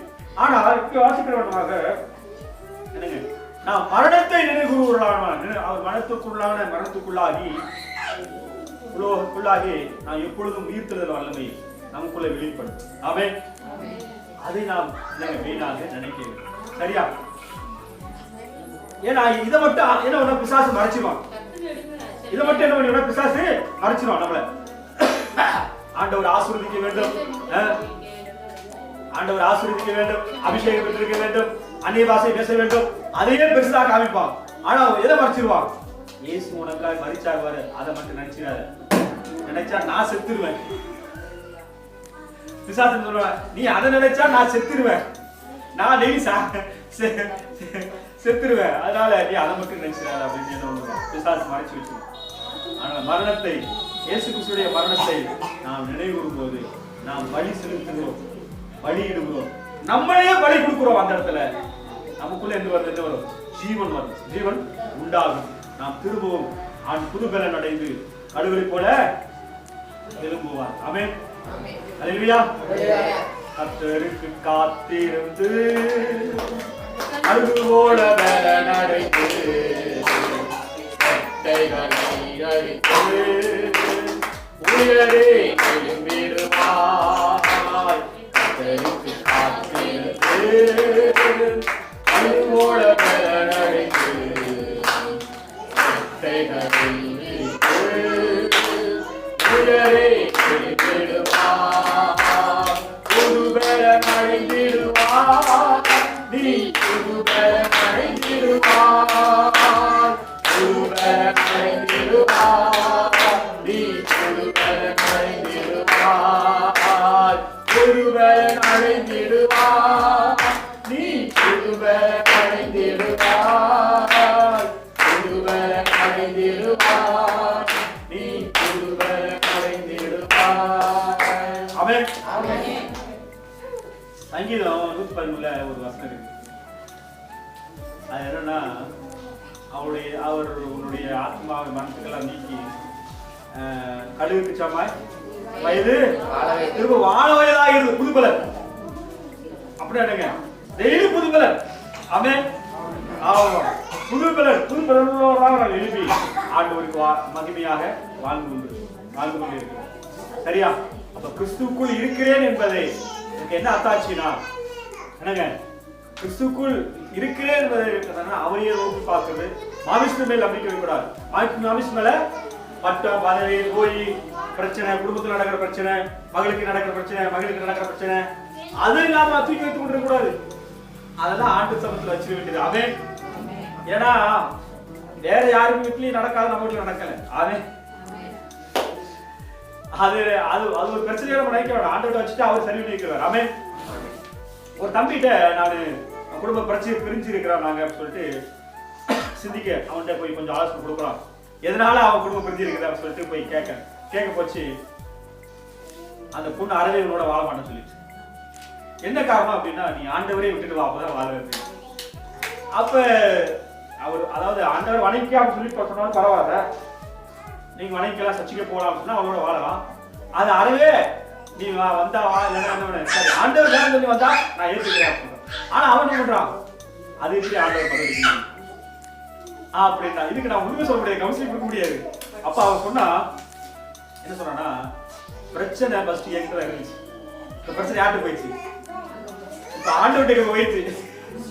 ஆண்டவர் பார்த்து அதை திருத்தி கண்டிப்பா கொண்டு வந்து நான் நம்புறேன் அப்படின்னா எனக்கு ஒரு சந்தோஷமா இருக்கு. அந்த ஒரு விசுவாசம். அதற்கு அவன் சொல்லுகிற வசனம் என்னன்னா, அன்றி அவருடைய தீர்மானத்தின்படி அழைக்கப்பட்டவர்களுக்கு தேவனிடத்தில் அன்பு கூறுவர்களுக்கு சகலமும் அன்பிற்கு ஏதுவா நடக்கிறது. அவன் என்ன பண்ணிட்டானா, அப்பா அம்மா சொல்றாங்கன்னு சொல்லிட்டு ஆண்டவருக்கு ஃபர்ஸ்ட் ஆண்டவருக்கு இருந்தா, அப்பா அம்மா சொல்றாங்கன்னு சொல்லிட்டு ஆண்டவரை ஏற்றுக்கொள்ளாத ஒரு பெண்ணையை கல்யாணம் பண்ணிட்டான். அதனால வந்து விளைவு. ஆனா அவனுக்கு விசுவாசம் என்னன்னா, நன்மையாக நடக்கும் அப்படின்ட்டு விசுவாசத்தோடு இருக்கிறான். அவன் அந்த தம்பிக்காக நான் ஜெபம் பண்ணுவோம், தொடர்ந்து ஜெபம் பண்ணி பேசல விருப்பல அந்த பையனுக்காகவும் ஜெபம் பண்ணுவோம். அப்ப பிரச்சனை யார்கிட்ட போயிடுச்சு, ஆண்டவர்கிட்ட போயிடுச்சு. பிரச்சனை அம்மிட்ட வச்சு தராங்க, பிரச்சனை பிரச்சனை பிரச்சனை பிரச்சனை பிரச்சனை என்னங்க, ஐயோ எவனா இப்படி சிந்திச்சு நம்ப மாட்டாங்க, ஆண்டவர் பெரிய ஆண்டவர் ஒண்ணுமே நடக்க போறது கிடையாது. நம்ம கிரியினால்தான் நடக்க முடியும். அம்மா வீரகுமாருக்கு யாருக்கு ஜெபம் பண்ண சொன்னீங்க, வீரகுமாருக்கும் மேகலாவுக்கும், வீரகுமாருக்கும் மேகலாவுக்கும் நான் ஜெபம் பண்ணிட்டே இருக்கலாம். ஆனா நீங்க என்னங்க, உங்க மகன் மருமகன், நீங்க அங்க கிரியை நடத்தணும். பொறுமையா மருமகத்தின் வர சண்டைகள் அதெல்லாம் என்னங்க, பொறுமையா அட்ஜஸ்ட் பண்ணி அன்பு பாராட்டி இருந்தா சரி, இவங்க பின்பற்ற ஆண்டவர் நல்லவர், அவங்களை பின்பற்றலாம் அப்படின்னு அவங்க மாறுவாங்க. நம்மளே என்ன பண்ணுவோம், கீரி பாவமே எடுத்துக்கிட்டா என்ன பண்ணுவோம், கண்டிப்பா ரசிக்கப்பட மாட்டாங்க, கண்டிப்பா ரசிக்கப்பட மாட்டாங்க. அதுல நம்ம கேர்ஃபுல்லா இருக்க வேண்டியிருக்கு, கேர்ஃபுல்லா இருக்குது. நம்ம சொந்த பந்தங்களுக்குள்ள இப்படி இருக்கும். ஒரு சிலர் எப்படி இருப்பாங்கன்னா, இந்த பொண்ணு மாதிரி ஆண்டவரே ஆண்டவர் வேணாம் அப்படின்னு என்ன அர்த்தம், பிரச்சனை யார்கிட்ட போயிடுச்சு, ஆண்டவர்கிட்ட போயிடுச்சு. இனிமே நம்ம ஒண்ணு சொல்லணும், ஆண்டவரே நீங்க பாத்துங்க. அதே மாதிரி நாம் எல்லா நேரம் மாமிசத்தின் மேல நம்பிக்கை வைக்க கூடாது, நம்ம மேல நம்பிக்கை வைக்க கூடாது. என்னங்க, எல்லாத்தையும் ஆண்டவர்கிட்ட இறக்கி வச்சிருக்கோம், அவர் பார்த்துக் கொள்ளுவார், அவர் பார்த்துக் கொள்வார். ஆனால் உங்களுடைய கண்ணீரை கடைக்க வைத்திருப்பார். உங்கள் பிள்ளைகள் இப்படி இருக்கிறார்களே, இவன் இப்படி இருக்கிறானே, இவன் திருந்த மாட்டானா, ஐயோ இந்த குடும்பம் ரட்சிக்கப்படாதா, இது வந்துலாம் அவர் துருத்தி இருக்கும். அதுக்கு கண்டிப்பா ரட்சிப்பாய் மாறும். அவரே சொல்றாரு, அது கண்டிப்பா ரட்சிப்பாய் மாறும். ஜபத்தினால் வேண்டுதலால் என்னங்க, ரட்சிப்பாய் மாறும். ஜெபிக்கிறத நம்ம என்ன பண்ணக்கூடாது, விட்டு விடக்கூடாது. பிள்ளை எப்படி இருக்கிறானே, எப்ப மாறுவான் கண்டிப்பா. அவன் ஆமா மாறுவான், மாறக்கூடிய ஒரு சூழ்நிலை வரும். சரி, அது ஆண்டவராலே ரட்சிப்பாய் மாறக்கூடியதா இருக்கிறது. அப்ப தேறினவர்கள், ஆண்டவருக்குள்ள தேறினவர்கள் எப்படி இருக்கணும், கிறிஸ்துவுக்குள்ள எவ்வளவு சந்தோஷமா இருக்கணும், கொள்ளாத ஆட்களுக்கு எச்சரிக்கையா இருக்கணும். அப்புறம் என்னங்க, மாமிசத்து மேல சுயத்தின் மேல கூட நம்பிக்கை வச்சிருக்க கூடாதுங்க. நான் எல்லாம் தெரியும், எல்லாம் நான் தான் சம்பாதிச்சேன் அப்படி ஒரு எண்ணம் வந்துடக்கூடாது. ஆண்டவர் கொடுத்தாருங்க பலன், நான் சம்பாதிச்சேன் அப்படிதான் எனக்கு எண்ணம் வரும். இது சுயம்தான். சரி, அதையே சொல்லிட்டு இருப்பாங்க, அதையே சொல்லுவோம், நான் வீடு கட்டினேங்க, நான் வீடு கட்டினேன், நான் வீடு கட்டினேன். சிலர் தான் பலவனத்தை கட்டிக்க, தான் பலவனத்தை சொல்லுவாங்க, இப்படி இருக்குங்க நான் ஒன்றும் செய்ய முடியாதுங்க, இப்படி இருக்குது நான் ஒன்றும் செய்ய முடியாதுங்க, இப்படி இருக்குது நான் செய்ய முடியாதுங்க. அது சொல்லவே கூடாது, ஆண்டவர்கிட்ட சொல்ல வேண்டியது. பெருமை என்ன சொல்லக்கூடாது, ஆண்டவர் கொடுத்தாரு. பெருமையா அனைவருக்கு இதுல சொன்னவங்க நினைக்கிறாங்க. எப்படின்னா, ஆண்டவர் கொடுத்த பிள்ளை. ஏவாள் என்ன சொன்னாங்க, கர்த்தரால் ஒரு குமாரனை பெற்று, ஆண்டவர் கொடுத்த பிள்ளை அவன். ஆனா பெருமையா ஒருத்தர் சொன்னான், அவனை ராஜ்யமா ஏற்றி ஆண்டவர் ஏற்றி வைத்தார். ஆனா நெபுகாத்நேசர் என்ன சொன்னான், நான் பெற்ற நான் கட்டின என் ராஜ்யத்துக்கு, என் ராஜ்யம், அது வந்து பெரிய விஷயம் என்னன்னா, என் ராஜ்யம் என்னுடைய ராஜ்யம் அப்படி சொன்னான். அவனை ஆண்டவர் என்ன பண்ணாருங்க, புல்லுமே மாடு மாதிரி புல்லுமையை விட்டுட்டார். அதனால பெருமை வந்துடக்கூடாது, அதான் மாமிசம், பெருமை வந்துடக்கூடாது. நமக்கு அதுல கொஞ்சம் எச்சரிக்கையாக இருக்கணும். ஆண்டவர் கொடுக்கிறார், ஆண்டவர் ஆசீர்வதிக்கிறார், ஆண்டவர் நடத்துகிறார், ஆண்டவர் அதிலே தருகிறார், ஆண்டவரா குடும்பம் கொடுக்கிறார், ஆண்டவரா பிள்ளைகளை கொடுத்தார், ஆண்டவரா அவரை ஆசீர்வதிப்பார். இந்த ஒரு எண்ணம் நமக்கு எப்பயுமே இருக்க வேண்டும். சில பிரச்சனைகள் இருக்கலாம் பிள்ளைகள் மத்தியில, சில பிரச்சனை நம்ம பேச்சு கேட்காம போலாம், ஆனா அவனுக்கு ஜெபிக்கிறத இருக்கக்கூடாது நம்ம. ஆமென். அப்ப இப்படிதான் நாம இருக்க வேண்டிய சொல்லி பார்ப்போம். அப்ப ஆண்டவருக்குள்ள இருக்கிறே என்பது என்னங்க, என்ன அர்த்தம்னா, நமக்கு லாபமானதா என்னங்க, நஷ்டம் என்று எண்ண வேண்டும், நஷ்டம் என்று எண்ண வேண்டியதாக இருக்கிறது. அதனால பார்க்கிறோமாக நான் கிறிஸ்துவுக்குள் இருக்கிறவன் என்பதை நாம் நினைவு கூற வேண்டும். மரணத்தை இப்பொழுது இயேசு கிறிஸ்துவின் மரணத்தை, ஏனென்றால் வழி எனக்கு செலுத்தப்பட்டாயிற்று, நான் நினைவு கூர்ந்தா போதும், நினைவு கூர்ந்து இதாவே ஏதாவது கெஞ்சினா போதும், நான் எப்பொழுது எப்படி இருக்கிறேன்? பரிசுத்தமான நீதிமானாக இருக்கிறதுக்கு வாய்ப்பு இருக்கு. வாய்ப்பு இல்லை, வாய்ப்பா தான் இருக்குது, வழி இல்லை. ஆமென். அதனால அந்த ஒரு தெளிவு நமக்கு வேணும். அதனால நாம் தெரிந்து கொள்ள வேண்டிய இன்னொரு காரியம் என்னன்னா, அடுத்து 12, நான் அடங்காயிற்று அல்லது முற்றிலும் தேறினவானது என்று எண்ணாமல் கிறிஸ்து இயேசுவினாலே நான் எதற்காக பிடிக்கப்பட்டனோ அதை நான் பிடித்துக் கொள்ளும்படி ஆசையாய் தொடர்கிறேன்.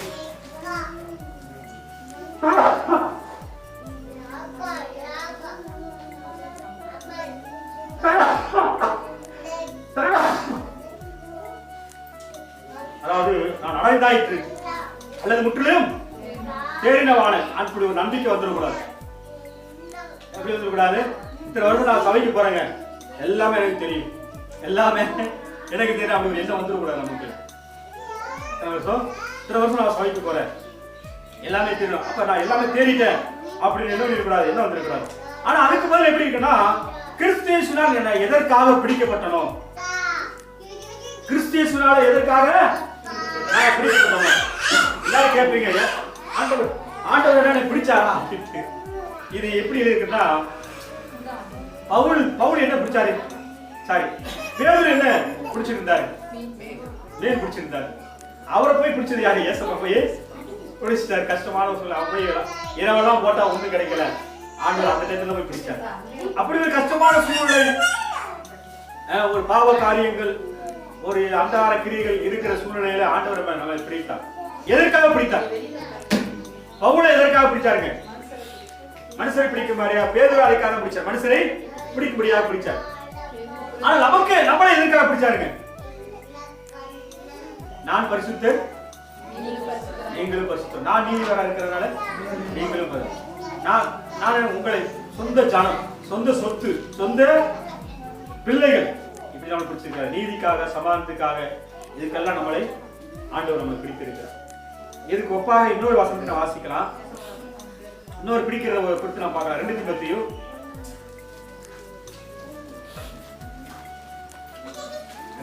2:26 வாசிப்போம். பிசாசுடைய இச்சையின்படி செய்ய அவனால் பிடிபட்டிருக்கிற அவர்கள் மறுபடியும் மயக்கம் தெளிந்து அவன் கண்ணிக்கு நீங்கத்தக்கதாக சாந்தமாய் அவர்களுக்கு வாசிக்கிறோம். பிசாசுடைய இச்சையின்படி செய்ய அவனால் பிடிக்கப்பட்டவர். யாரு ஃபர்ஸ்ட் பிடிக்கப்பட்டாங்க? பிசாசுடைய இச்சையின்படி செய்ய யார் ஃபர்ஸ்ட் பிடிக்கப்பட்டாங்க? யூதாஸ் காரியத்தா ஃபர்ஸ்ட் பிடிக்கப்பட்டவங்க கேக்குறேன். ஆதாமும் ஏவாளும் தான். பிசாசுடைய இச்சையின்படி பிடிக்கப்பட்டவங்க யாரு?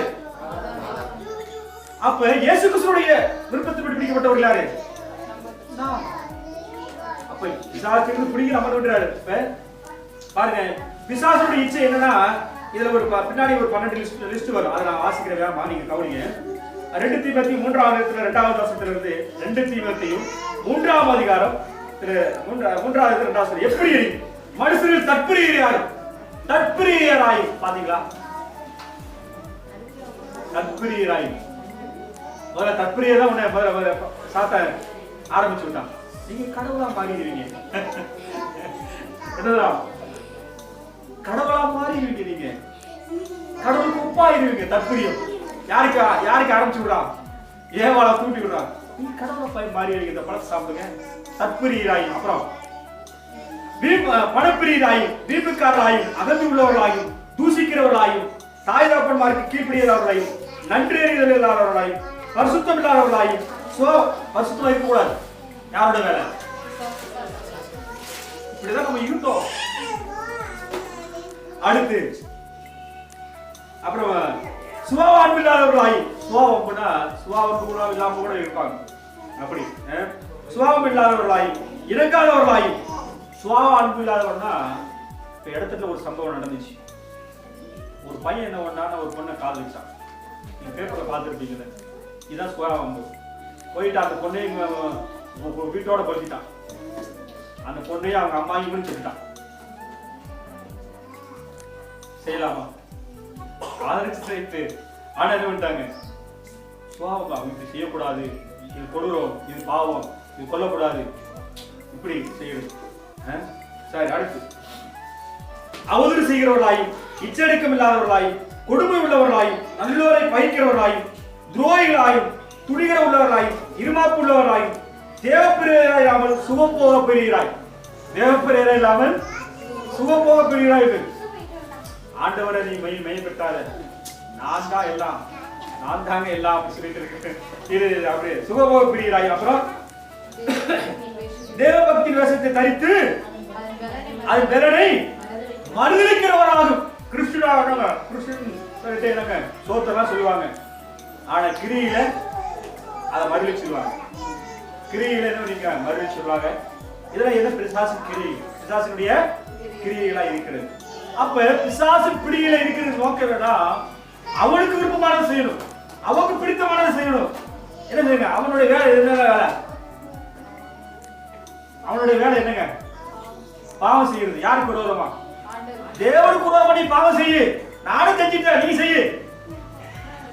பிசாசுடைய வேலை என்னங்க? நம்மள தேவனுக்கு விரோதமா நான் முதல்ல பாவம் செஞ்சுட்டேன் நீயே செய்யு. எடுத்துக்காட்டு ஆறாம் வியாபாரம் பசி செஞ்சுட்டாங்க, நீ செஞ்சுட்டாரு.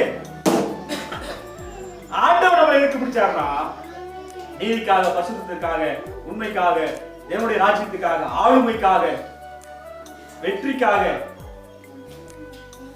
நித்திய அழிவில்லாத வாழ்வுக்காக நம்மளை ஆண்டவர். ஆமென். அப்ப அதை பிடித்துக் கொண்டேன் என்று நான் எண்ணுகிறதில்லை, ஆனால் அதை இன்னும் ஆசையாய் தொடருகிறேன். பரிசுத்தமான இன்னும் பரிசுத்தமாக விரும்புகிறேன். நான் ரொம்ப கோபக்காரராக இருந்தேன், இப்ப இன்னும் என்ன பண்றேன், இன்னும் நான் கோபம் இல்லாம இருக்கு, இன்னும் ஆசைப்படுறேன். முன்ன நான் சபைக்கு போகாத இருந்தேன், இன்னும் நான் சபைக்கு போய் நான் அதே கத்துக்கணும் ஆசைப்படுறேன். அவன் இப்படி இப்படி இருங்க, அது பிடித்து கொண்டு ஆசைப்படுறதில்ல. ஆமா நான் முக்கியம் ஆயிட்டேங்க, நான் தேர்ந்துட்டேன், பரிசுத்தம் ஆயிட்டேன். அப்படி அல்ல என்னங்க, இன்னும் நான் எப்படி கோபப்படாம இருக்கிறது, இன்னும் எப்படி பரிசுத்தமா இருக்கிறது, இன்னும் எப்படி நீதி செய்கிறது, அதை ஆசையாய் இந்த ஒரு வாஞ்சை இருக்குங்க. இதான் நம்மளுடைய நான் ஆண்டவருக்குள்ள தேடிட்டு இருக்கேன்னா தேர்ந்தவருக்குள்ள இந்த சிந்தை இருக்கு. ஆசையாய் தொடருகிறேன், ஆசையாய் நம்ம விருப்பப்படுற ஆசையா அதுல இன்னும் நீதி செய்யணும், இன்னும் பரிசுத்தமாகணும், இன்னும் ஆண்டவருக்கு மகிமையாக ஜீவிக்கணும் ஆசைப்படணும். ஆமென். அப்படி இருக்கிற கூடயா இருக்கணும். அடுத்து சகோதரரே, நான் அதை பிடித்துக் கொண்டேன் என்று நான் எண்ணுகிறதில்லை. என்ன அதை பிடிச்சிட்டேன் நான் எண்ணுகிறதில்லை.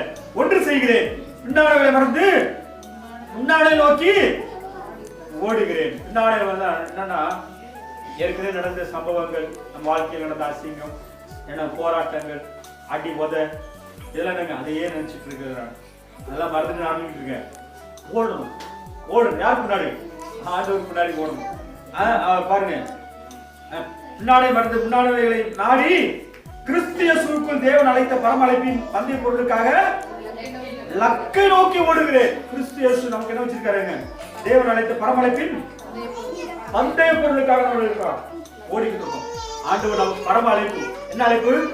பரம அழைப்பு, பரலோக ராஜ்யத்துக்குரிய ஒரு அழைப்பு நமக்கு கொடுத்திருக்கிறார். அங்கே போகிற ஒரு பரிசுத்தமாக நீதியாக இருக்க வேண்டியது இருக்கிறது.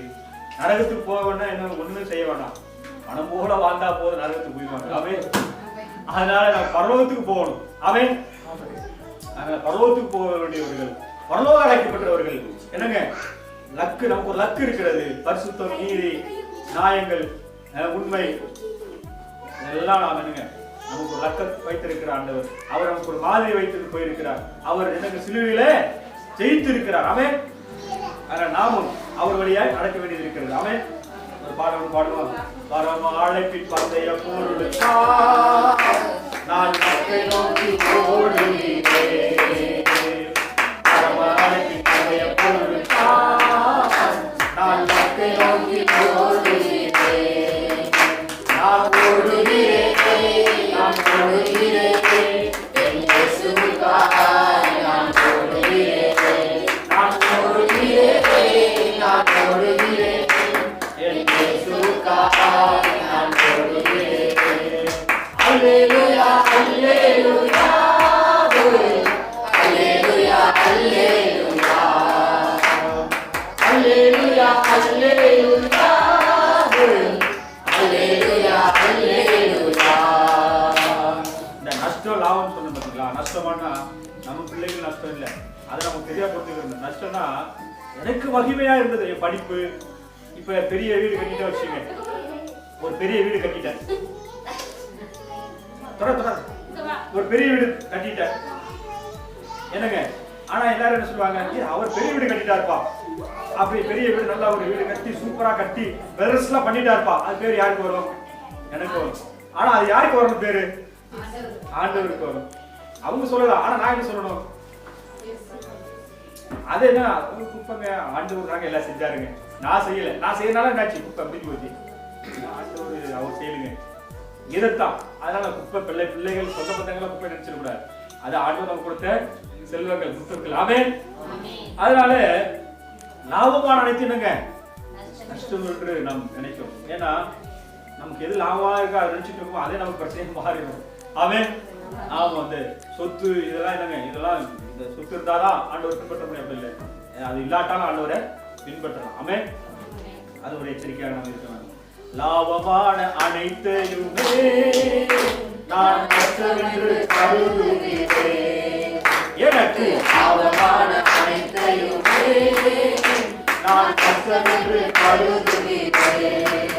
இயேசு ராஜாவே இந்த வேலைக்காக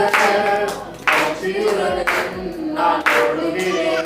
இயேசு ராஜாவே இந்த வேலைக்காக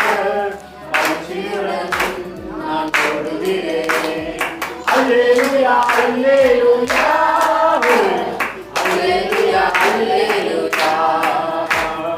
அல்லேலூயா அல்லேலூயா அல்லேலூயா அல்லேலூயா. ஆமென். அதாவது நம்ம ஆண்டவருக்குள்ள வராதபோது ஒரு எரிச்சல், ஒரு கோபம், ஒரு பாவம், அதாவது பாவத்துக்குரிய சுபாவங்கள் எல்லாமே இருக்கும், இருந்தது. அதனால எந்த ஒரு மார்க்கும் கிடையாது, அதனால எந்த ஒரு மதிப்பு கிடையாது, எந்த ஒரு பரிசு கிடையாது. ஆனா ஆண்டவருக்குள்ள வரும்போது ஆண்டவருக்குள்ள வந்த பிறகு உங்கள் சுபாவம் மாறுகிறது, எல்லாம் மாறுகிறது. அதுல இருந்து கணக்கு எடுக்கப்படுகிறது பரலோகத்துல. என்னென்னலாம் நீங்க செய்யறீங்களோ அது மதிப்பு இருக்கும். உங்க பிள்ளை ஒரு நல்ல பாட்டு பாடுறானா, நல்லது செய்யறானா, தம்பி வெரி குட், நல்லது செஞ்ச தம்பி அப்படி பாராட்டுறாங்க, அந்த ஒரு மார்க். நீங்க என்ன பண்ண மாட்டீங்க, அப்படிலாம் ஃபர்ஸ்ட் செய்ய மாட்டீங்க. ஆனா இப்ப என்ன பண்றீங்க, வெரி குட் தம்பி, நல்லா பாடுன, நல்லது செஞ்ச. ஆனா தப்பு பண்ணும்போது என்ன பண்ண, டேய் இது தப்பு தம்பி, இப்படி செய்யக்கூடாது, இப்படி பேசக்கூடாது, பேர் வச்சா கூப்பிட அனுமதி கூடாது. நம்ம பிள்ளைகள் நம்மள பேர் வச்சு கூப்பிடுவாங்க, அதெல்லாம் அனுமதி கூடாது. பக்கத்து வீட்டுக்காரங்க கூப்பிடுவாங்க, ஆனா நம்மள என்ன தம்பி பேர் வச்சு கூப்பிடுவாங்க. அப்பான்னு கூப்பிடு, அப்பாக்கு நல்ல வார்த்தை தானே, அம்மானு கூப்பிடு, அம்மானு நல்ல வார்த்தை தானே. ஏன்னா அவங்களுக்கு மதிப்பு தெரியாது, அப்படி போயிடும். அப்ப அதுக்கு ஒரு பார்க்க அங்க பரலோகத்துல வெகுமதி இருக்கு. ஒவ்வொரு காரியத்துக்கும் பிள்ளைகளுக்கு செய்யற நல்ல காரியங்கள் என்னங்க, எல்லா நல்ல காரியங்கள் உங்க பிள்ளைகளுக்கு செய்யறது எல்லாமே என்னங்க, அதுக்கு மார்க் பரலோகத்துல கணக்கு இருக்கிறது. ஆண்டவரை பத்தி மற்றவர்கள் சொல்றது கணக்கு இருக்கிறது. ஆமென். என்ன ஒவ்வொரு காரியத்துக்கும் ஜெபிக்கிறதுல உங்களுக்கு அங்க ஒரு கணக்கு இருக்கிறது. என்ன ஆண்டவருக்கு ஸ்துதிக்கிறதுல உங்களுக்கு ஒரு கணக்கு இருக்கு, அங்க ஒரு வெகுமதி இருக்கிறது. இங்க ஏதோ இல்லாத மாதிரி தெரியும், இல்லாத மாதிரி தெரியும், ஆனா அங்க உங்களுக்கு இருக்கு வெகுமதி அநேகமா இருக்கிறது. அதனாலதான் பரம அழைப்புக்கு பங்குள்ளவர்களாக ஆண்டவர் என்ன இருக்காருங்க, நம்மளை அழைத்து இருக்கிறார். அதனால இங்க வாசிக்கும் போது கிறிஸ்து இயேசுக்குள் தேவன் அழைத்த பரம அழைப்பின் பந்தய பொருளுக்காக லக்கு நோக்கி தொடர்ந்து நம்ம அந்த லக்கு இருக்கணுங்க. இந்த ஒரு சிந்தை நமக்குள்ள இருக்கணும். அப்ப தேறினவர்கள் என்று சொன்னா எப்பொழுதும் கிறிஸ்துக்குள்ள சந்தோஷமா இருக்கும். அப்ப எச்சரிக்கையா இருக்க வேண்டிய சில காரியங்கள் இருக்கிறது. மாமிசத்து மேல நம்பிக்கை வைக்க கூடாது. ஆமென். மாமிசத்து மேல நம்பிக்கை வைக்க கூடாது. கர்த்தரை அவரை தான் நோக்கி பார்க்கணும். எல்லாத்துக்கும் அவருடைய வசனத்துக்கு முக்கியத்துவம் கொடுக்கணும். அடுத்து லாபமான அனைத்தையும் நஷ்டம் என்றும் குப்பை என்றும் என்ன வேண்டும். அடுத்து வாசிக்கிறோம், நான் எல்லாம் பரிசுத்தமாயிட்டேன், நான் எல்லாம் எனக்கு தெரியும், நான் நல்லா பாட்டு பாடுவேன், நல்லா பிரசங்கம் பண்ணுவேன், அப்படி ஒரு எண்ணம் நமக்கு இருக்கிறார். ஏதோ ஆயிருக்கிறேன், இன்னும் ஆண்டவர் இன்னும் பரிசுத்தமாகணும், இன்னும் நல்லா செய்யணும், இன்னும் நல்லா பாடணும், இன்னும் ஆண்டவருக்காக இன்னும் மகிழ்ச்சி செலுத்தணும், அவருக்கு கணக்கு செலுத்தணும், நாம் ஓடக்கூடியவர்களாக இருக்கணும். இப்படி இருந்தாலும் என்னங்க, நாம் கிறிஸ்துவுக்குள் தேறினவர்களாக இருக்கிறோம். தேறினவருடைய சிந்தை இதாக தான் இருக்கிறது, இப்படிதான் இருக்கிறது என்பதை